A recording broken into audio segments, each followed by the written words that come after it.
1년 중 가장 중요한 제삿날, 아프다는 핑계로 오지 않은 며느리가 명품 옷을 차려입고 시내 호텔에서 목격됐습니다. 배신감에 치를 떨며 뺨이라도 때릴 기세로 달려간 그곳에서 저는 며느리가 아닌 전혀 예상치 못한 인물의 충격적인 비밀과 먼저 마주치고 마는데, 이것은 한 가정을 송두리째 무너뜨린 며느리의 끔찍한 거짓말에 대한 기록입니다. 살아생전 따뜻한 밥 한 그릇이 가신 뒤에 진수성찬보다 귀하고 살아생전 마주 잡은 온기 한 줌이 통곡보다 깊다 하였거늘 우리는 왜 이리 어리석은지요. 김 여사의 새벽은 언제나처럼 고요한 부엌에서 시작되었습니다. 창밖이 아직 푸르스름한 어둠에 잠겨있는 시간, 그녀는 정갈하게 닦아둔 제기들을 바라보며 마음을 다잡았습니다. 오늘은 1년 중 가장 중요한 날, 돌아가신 시아버지의 기일이었기 때문입니다. 불과 5년 전만 해도 이 시간은 늘 며느리 서영과 함께였습니다. 어머니, 제가 도울게요라며 서툰 솜씨로 만두를 빚던 며느리. 김 여사가 아이고 이 못난이 만두는 누가 먹누라며 핀잔을 주면서도 그 만두 하나를 며느리의 입에 쏙 넣어주면 아이처럼 웃던 그 모습이 아직도 눈앞에 선합니다. 김 여사는 그때를 떠올리면 지금도 가슴 한편이 아려왔습니다. 자신이 해준 음식이라면 뭐든 세상에서 제일 맛있다며 밥 2그릇을 뚝딱 비워내던 며느리. 어머니, 이 나물은 어떻게 무쳐야 이런 맛이 나요? 하며 제 뒤를 강아지처럼 졸졸 따라다니던 그 아이의 눈빛이 참 좋았었죠. 며느리가 아니라 늦게 얻은 딸이라 생각했습니다. 제 손맛을 물려받아 이 집안의 대소사를 함께 치러낼 진짜 내 사람이라고 김 여사는 그리 굳게 믿었습니다. 하지만 모든 것은 변하기 마련일까요?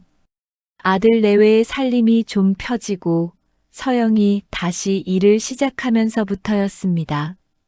그 싹싹하던 아이가 변하기 시작했죠. 전화를 걸면 어머니 회의 중이라서요라며 피하기 일쑤였고, 김장했다, 좀 가져가라 해도 바빠서 갈 시간이 없네요라는 문자 한 통이 전부였습니다.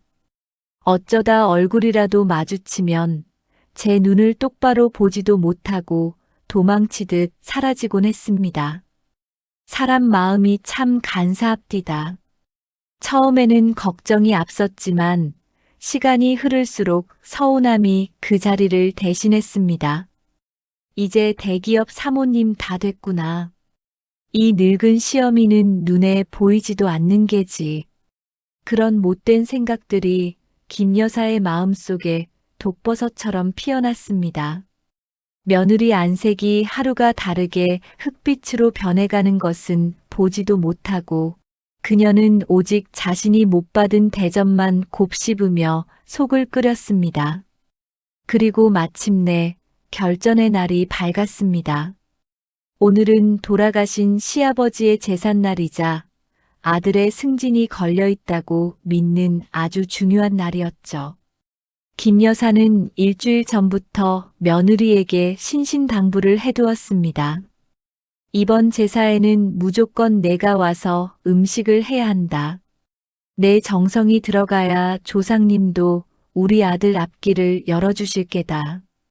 그런데 제사 준비로 한창 분주하던 바로 그 아침 9시, 기름 묻은 손을 앞치마에 닦으며 잠시 허리를 펴던 그녀의 휴대전화가 띠링 마이너스 하고 울렸습니다. 며느리에게서 온 짧은 문자 한 통이었죠. 어머니, 몸이 너무 안 좋아서 오늘 못 갈 것 같아요. 정말 죄송합니다. 그 글자를 읽는 순간 김 여사의 가슴 속에서 무언가 툭 하고 끊어지는 소리가 났습니다. 아프다니요. 하필 오늘 이 중요한 날에 아프다니요. 지난주에 마주쳤을 때만 해도 멀쩡하던 아이였습니다. 이것은 명백한 핑계였습니다. 제사와 시어머니에 대한 철저한 무시라고밖에 생각할 수 없었죠. 그녀는 그대로 앞치마를 벗어 던졌습니다. 이 버릇없는 며느리의 거짓말을 제 두 눈으로 똑똑히 확인하고야 말겠다. 그리 다짐했습니다. 그 단단한 결심이 곧 걷잡을 수 없는 비극의 시작이 될 줄은 꿈에도 모른 채 말입니다. 앞치마를 벗어 던진 김 여사의 손은 분노로 가늘게 떨리고 있었습니다. 30년 가까이 지켜온 집안의 가장 큰 연례 행사를 며느리는 고작 몸이 아프다는 문자 한 통으로 외면해버렸습니다. 내가 감히 나를 그리고 이 집안을 무시해? 김 여사는 당장이라도 며느리에게 전화를 걸어 호통을 치고 싶었지만 가까스로 참아냈습니다. 전화를 받지 않을 것이 뻔했기 때문이죠. 대신 그녀는 며느리의 거짓말을 증명할 더 확실한 방법을 찾아야겠다고 생각했습니다. 그래, 내가 얼마나 아픈지 내가 직접 가서 확인해 주마. 그녀는 외출을 위해 옷을 갈아입으려 안방으로 향했습니다. 바로 그때 거실 전화기가 요란하게 울리기 시작했습니다. 발신인은 김 여사의 오랜 동네 친구인 영숙이었습니다. 아침부터 웬일인가 싶어 전화를 받자마자 영숙의 흥분된 목소리가 수화기를 뚫고 터져 나왔습니다. 야, 순자야. 너 지금 어디야? 너 혹시 내 며느리 어디 갔는지 아니? 영숙의 다급한 목소리에 김 여사의 심장이 불길하게 내려앉았습니다. 모른다, 왜? 그 애가 뭘 어쨌는데? 어머. 내가 지금 딸내미랑 시내 땡땡 호텔에 커피 마시러 왔거든. 근데 저기 창가 자리에 글쎄 내 며느리가 앉아있지 뭐니. 웬 부인이랑 마주 앉아서는 아주 얼굴이 환해. 하나도 안 아파 보여. 호텔. 그 단어가 김 여사의 귀에 대못처럼 박혔습니다. 시어머니는 제사상 차리느라 허리가 휘는데 며느리는 아프다는 핑계를 대고 호텔에서 호사를 누리고 있다니요. 김 여사는 순간 눈앞이 하얘지는 것 같았습니다. 배신감에 온몸의 피가 차갑게 식어내렸죠. 영숙은 그것도 모르고 계속해서 말을 이었습니다. 사돈 어른인가? 아무튼 둘이서 뭘 그리 재밌게 이야기하는지 아주 웃음꽃이 피었어. 너한테는 뭐라고 하고 나왔대? 쯧쯧. 요즘 젊은 것들은 저렇게 시어머니 속을 썩인다니까. 친구의 위로 섞인 말은 더 이상 들리지 않았습니다. 김 여사의 머릿속은 오직 배신자 며느리를 향한 분노로 가득 찼습니다. 김 여사는 전화를 끊자마자 외투를 거칠게 걸쳐 입었습니다. 그녀의 얼굴은 서리빨처럼 차갑고 단단하게 굳어 있었죠. 오냐, 내가 감히 나를 속여? 오늘 제삿날이 아니라 내 제삿날인 줄 알아라. 그녀는 지갑만 겨우 챙겨들고 현관문을 박차고 나섰습니다. 그리고는 길가로 뛰쳐나가 지나가는 택시를 다급하게 잡아탔습니다. 기사 양반, 땡땡 호텔로 갑시다. 최대한 빨리. 택시 창밖으로 스쳐 지나가는 풍경들을 보며 김 여사는 입술을 깨물었습니다. 며느리와 함께 웃으며 만두를 빚던 행복한 기억, 어머니가 최고라며 엄지를 치켜 세우던 살가운 모습들이 떠올랐지만 이제 그 모든 것이 자신을 기만하기 위한 연극처럼 느껴졌습니다. 택시가 호텔로 향하는 그 15분의 시간이 그녀의 인생에서 가장 길고 끔찍한 지옥의 시간이었습니다. 그녀는 곧 마주하게 될 더 큰 지옥은 꿈에도 상상하지 못한 채 말입니다. 택시가 화려한 호텔 입구에 멈춰 서자 김 여사는 거스름돈도 제대로 챙기지 못한 채 차에서 내렸습니다. 자동문이 열리고 거대하고 웅장한 로비가 눈앞에 펼쳐졌죠. 높은 천장의 샹들리에는 눈이 부시게 빛나고 있었고 사방에서는 알아들을 수 없는 외국어와 사람들의 웃음소리가 섞여 윙윙거렸습니다. 비싼 향수 냄새와 커피 향이 진동하는 그 낯선 공간 속에서 제사 음식을 만들다. 달려온 자신의 모습은 너무나도 초라하고 이질적이었습니다. 하지만 그런 것을 신경 쓸 겨를이 없었습니다. 김 여사의 눈은 오직 한 사람, 자신을 기만한 며느리 서영을 찾기 위해 불타고 있었으니까요. 라운지가 어디요? 그녀는 호텔 직원을 붙잡고 퉁명스럽게 물었습니다. 직원이 손가락으로 가리킨 방향을 따라 그녀는 사람들 사이를 헤치며 걸어갔습니다. 어디 숨었나 보자. 이 발칙한 것. 눈을 부릅뜨고 라운지 쪽을 훑던 바로 그 순간이었습니다. 로비 한쪽 구석, 화려한 인파에 가려져 있던 어두운 기둥 옆에서 김 여사는 자신의 심장을 멈추게 한 너무나도 익숙한 뒷모습을 발견하고 말았습니다. 분명 자신의 아들이었습니다. 하지만 아들의 모습은 그녀가 알던 번듯한 대기업 과장의 모습이 아니었죠. 그는 값싼 티셔츠 위에 밤에도 눈에 잘 띄도록 만든 형광색 대리운전 조끼를 걸치고 있었습니다. 머리는 까치집을 지었고 얼굴은 며칠 밤이라도 세운 사람처럼 푸석하고 지쳐 보였죠.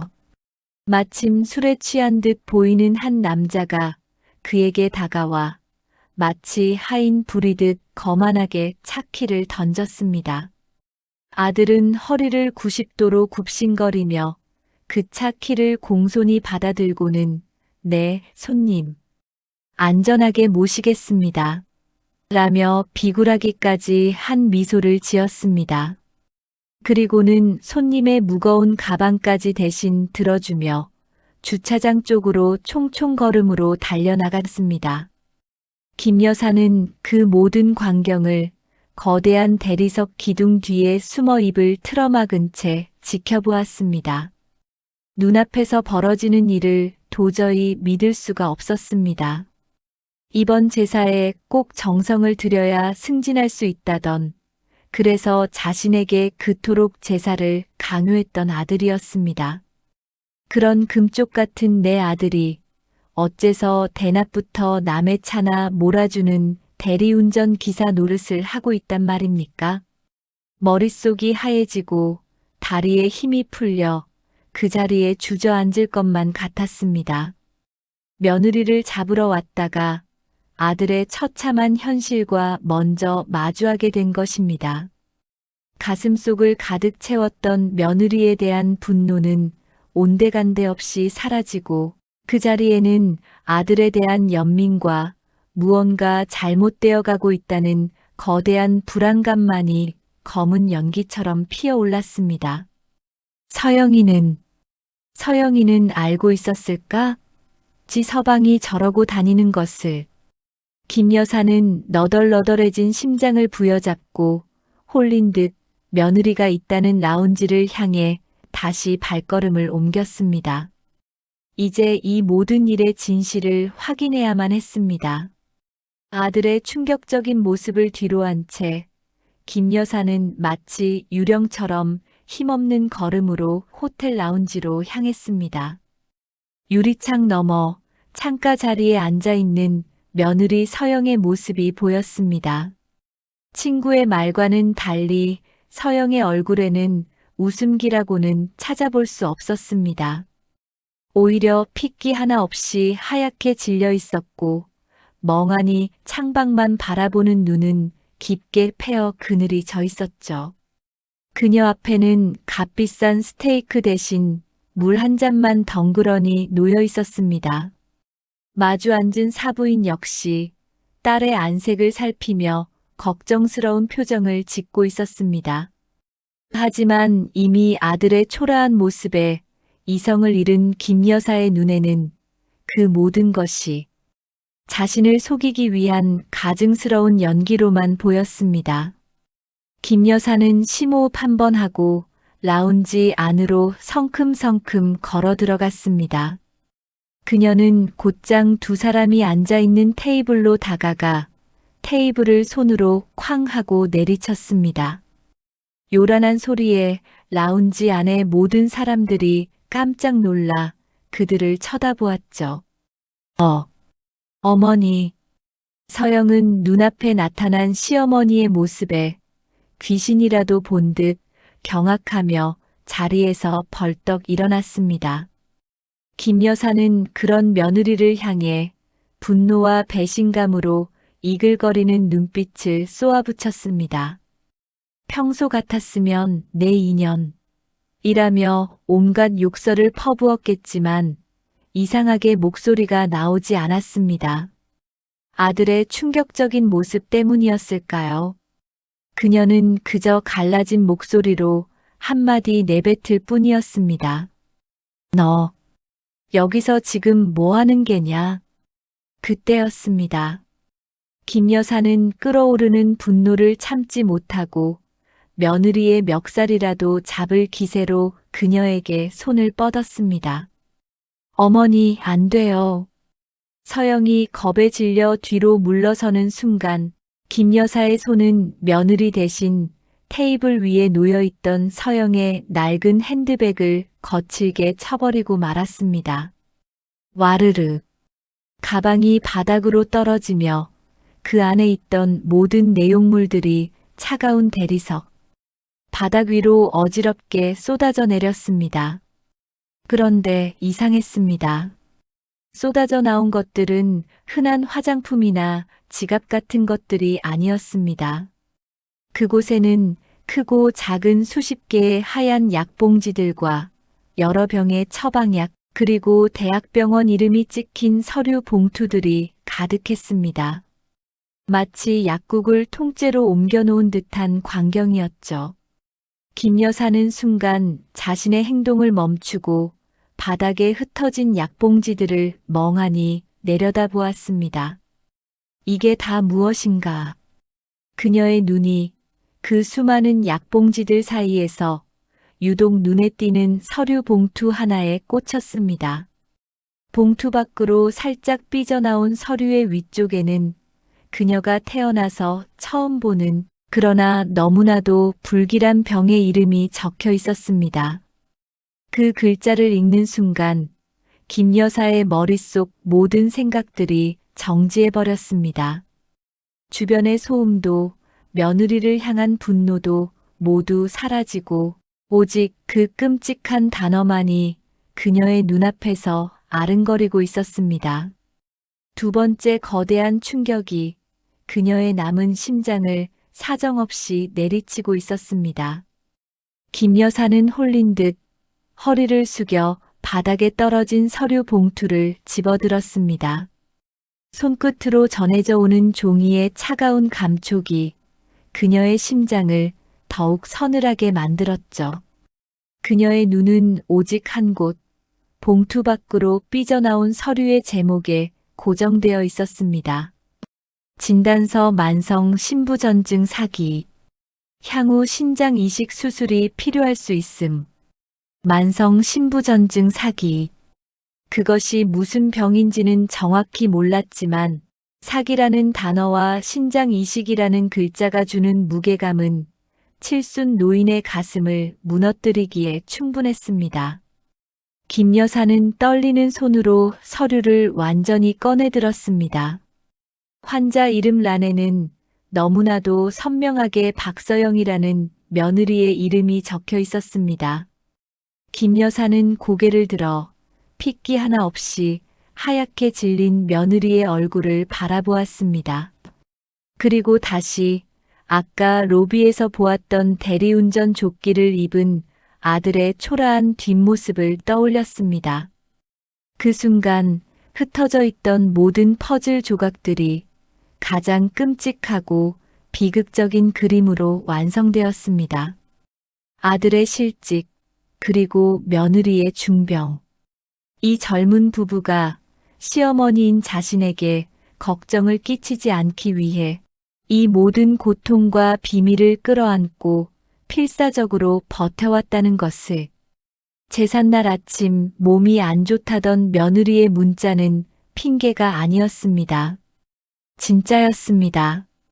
그리고 오늘 이 호텔에 온 것은 호사를 누리기 위함이 아니라 아마도 병원에 들렀다가 혹은 병원으로 가기 전에 마지막 힘을 내어 아픈 엄마에게 밥 한 끼 사주기 위함이었을 것입니다. 김 여사의 머릿속으로 지난 1년간의 기억들이 폭풍처럼 스쳐 지나갔습니다. 밤늦게까지 거실 불을 켜놓고 꾸벅꾸벅 졸던 며느리의 모습. 사실은 부업을 하던 것이었습니다.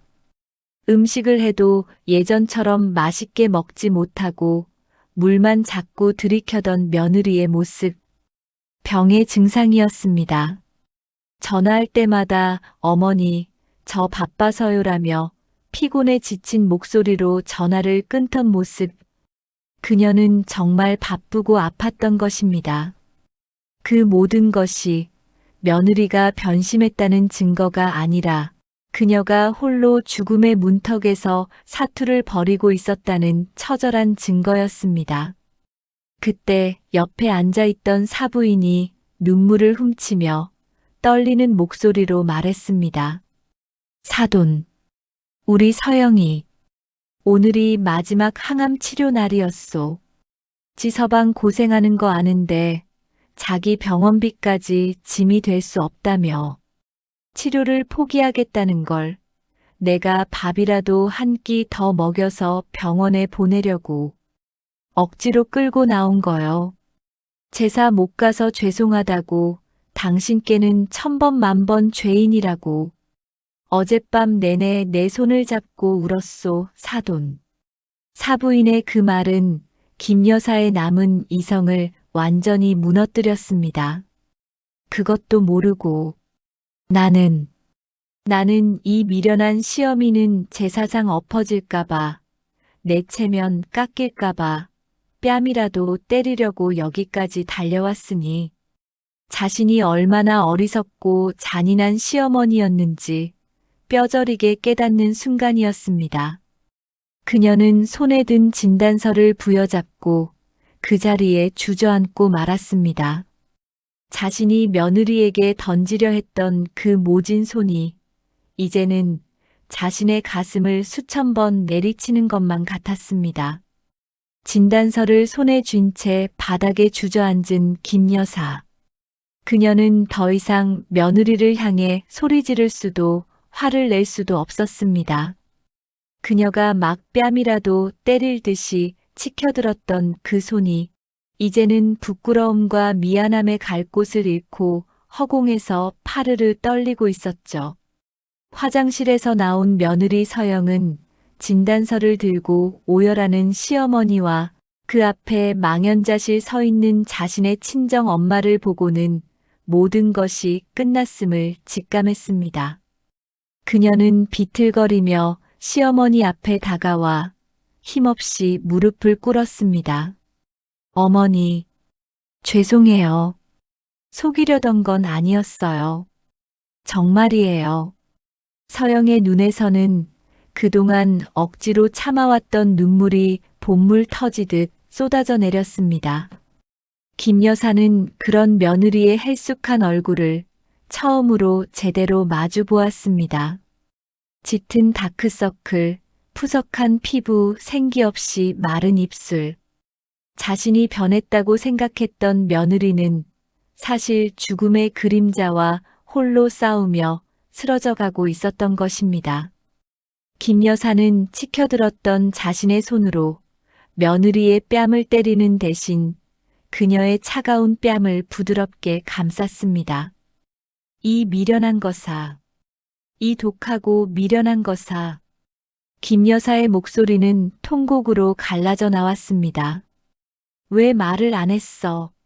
이 시어미한테 왜 말을 안 했느냔 말이다.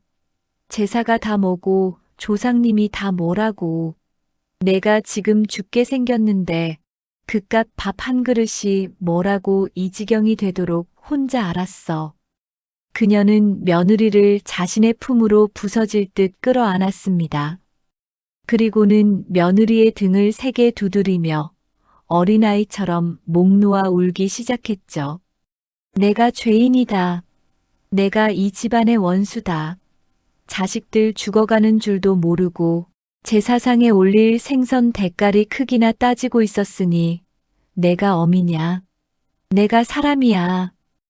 호텔 라운지에 있던 모든 사람들이 그들을 쳐다보았지만 이제 그런 것은 아무 상관없었습니다. 김 여사는 자신의 체면도 자존심도 모두 내던진 채 오직 며느리를 향한 미안함과 자신에 대한 처절한 자책으로 울부짖었습니다. 김 여사의 품에 안겨 서영은 처음으로 소리내어 울음을 터뜨렸습니다. 남편에게 짐이 될 수 없다는 압박감, 시어머니를 속이고 있다는 죄책감, 그리고 죽을지도 모른다는 공포, 그 모든 것을 혼자 감당해왔던 그녀의 응어리가 시어머니의 뜨거운 눈물 속에서 조금씩 녹아내리고 있었습니다. 바로 그때였습니다. 소란을 듣고 한 걸음에 달려온 아들이 그 광경을 보고는 그 자리에 얼어붙었습니다. 아내는 시어머니의 품에 안겨 서럽게 울고 있고 시어머니는 그런 며느리를 끌어안고 통곡하고 있었습니다. 그리고 그들 발치에는 자신의 아내가 받은 신부전증 사기 진단서가 떨어져 있었죠. 서영아. 아들은 그제야 모든 진실을 깨닫고 두 여자가 부둥켜 안고 우는 그 앞에 속죄하듯 무릎을 꿇었습니다. 엄마, 미안해. 여보, 내가 미안해. 내가 못나서 우리 가족을 이렇게 만들었어. 화려한 호텔 로비 한복판에서 초라한 행색의 세 식구는 그렇게 서로를 부둥켜 안고 한참을 울었습니다. 그것은 10년 넘게 쌓아온 오해와 원망의 벽이 뜨거운 참회의 눈물로 마침내 허물어지는 순간이었습니다. 그날 밤 병원에 들러 며느리의 다음 치료 일정을 확인하고 집으로 돌아온 김 여사의 집에는 더 이상 제사상의 향냄새가 나지 않았습니다. 그녀는 집으로 돌아오자마자 거실 한복판을 차지하고 있던 낡은 병풍부터 접어 창고 깊숙이 밀어 넣었습니다. 지난 30년간 이 집안의 가장 큰 법도이자 그녀의 자부심이었던 그 병풍이 오늘따라 왜 그리도 무겁고 차갑게만 느껴졌는지요. 아들 부부는 넋이 나간 채 어머니의 그 결연한 행동을 그저 지켜볼 뿐이었습니다. 김 여사는 조상님들의 위패를 향해 허리를 깊이 숙여 마지막 절을 올렸습니다. 그녀는 마음속으로 수천 번, 수만 번 빌었습니다. 조상님들 죄송합니다. 올해 제사는 이걸로 끝입니다. 죽은 조상님 모시는 것보다 지금 당장 숨이 넘어가는 제 새끼밥 한술 뜨게 하는 것이 먼저인 것 같습니다. 부디 노여워 마시고 우리 며느리, 우리 서영이 좀 살려주십시오. 그녀는 제사상에 올리기 위해 가장 좋은 것들로만 준비했던 음식들을 꺼내 다시 부엌 도마 위에 올렸습니다. 하지만 이제 그 음식의 주인은 조상님이 아니었습니다. 김 여사는 며느리 잡으려고 사왔던 그 통통한 보리굴비를 쌀뜨물에 정성껏 씻고 아들이 좋아하는 동그랑땡 반죽을 새로 하고 며느리가 좋아하는 시래기를 된장에 조물조물 묻혔습니다. 그것은 제사 음식을 만드는 손길이 아니었습니다. 아픈 자식을 위해 내 딸을 위해 약을 짓는 어머니의 간절한 손길이었죠. 김 여사는 가마솥에 쌀을 안치고 그 위에 은행과 대추, 갓 단 완두콩을 고명으로 올렸습니다. 그리고는 제사상에 올렸던 보리굴비를 먹기 좋게 찢어 김이 모락모락 나는 솥밥 위에 툭 얹어주었습니다. 그녀는 밥상을 들고 방 안에 누워있는 며느리 서영에게로 향했습니다. 서영은 기력이 없는지 눈을 감은 채 미동도 하지 않았습니다. 김 여사는 밥상을 머리맡에 놓고 며느리의 마른 등을 조심스럽게 쓸어주었습니다. 아가, 서영아, 밥 먹자. 그 다정한 부름에 서영이 힘겹게 눈을 떴습니다. 김 여사는 며느리 앞에 숟가락을 쥐어주는 대신 자신이 먼저 숟가락을 들었습니다. 그리고는 솥밥과 보리굴비 살점을 한 숟갈 가득 떠서 며느리의 입가로 가져갔습니다. 자, 이거 먹어라. 먹고 힘내서 나랑 병원 가자. 내 신장이 맞으면 내가 넣어줄 거고 안 맞으면 세상 끝까지 뒤져서라도 맞는 놈으로 구해올 테니 아무 걱정 말고 이것부터 먹어. 알았지? 그녀는 며느리를 너라고 부르지 않았습니다. 처음으로 진심을 다해 내 딸이라 부르고 있었습니다. 서영은 시어머니가 떠먹여주는 밥 한 숟갈을 차마 삼키지도 못한 채 눈물만 뚝뚝 흘렸습니다. 짜디짠 눈물이 섞인 밥이었지만 그녀 인생에서 먹어본 그 어떤 음식보다 달고 따뜻했습니다. 그것은 단순한 밥이 아니었습니다. 자신을 살리려는 시어머니의 간절한 마음이었고 가족의 사랑이었습니다. 그 눈물 젖은 밥 한 그릇 앞에서 죽은 자를 위한 제사는 끝나고 산자를 위한 진짜 생명의 의식이 시작되고 있었습니다. 그날 이후 김여사네 집 풍경은 완전히 바뀌었습니다. 대문 앞에는 더 이상 제사라는 무거운 빗장이 걸리지 않았죠. 대신 그 자리에는 사랑과 보살핌이라는 따뜻한 문패가 걸렸습니다.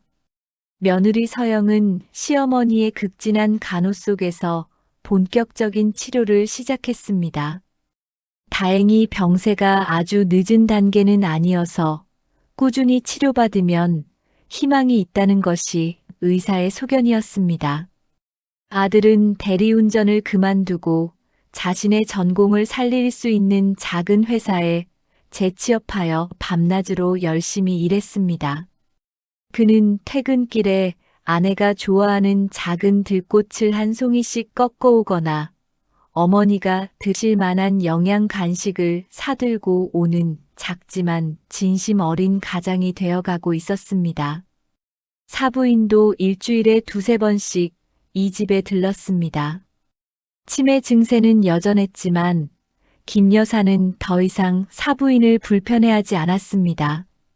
오히려 그녀의 손을 잡고 사부인, 우리 애들 살려주셔서 고맙소라며 함께 웃고 함께 옛날 이야기를 나누었죠.